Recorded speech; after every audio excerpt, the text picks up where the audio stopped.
म बालेन्द्र शाह नेपालको सार्वभौम सत्ता र राजकीय सत्ता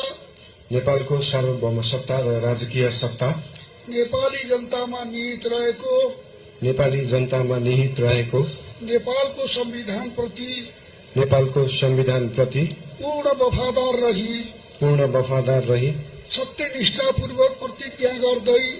सत्यनिष्ठापूर्वक प्रतिज्ञा गर्दै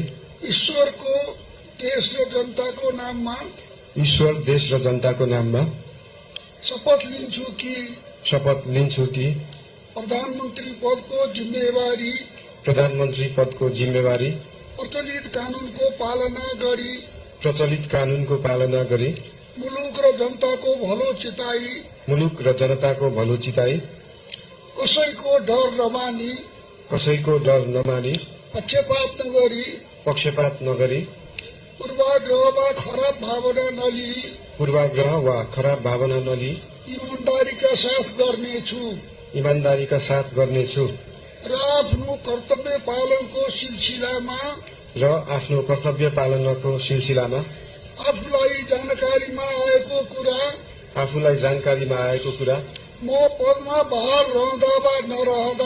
म पदमा बहाल रहँदा वा नरहँदा जुनसुकै अवस्थामा पनि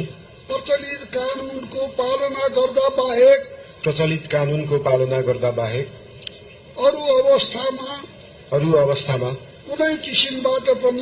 कुनै किसिमबाट पनि प्रकट वा संकेत गर्ने छैन। धन्यवाद।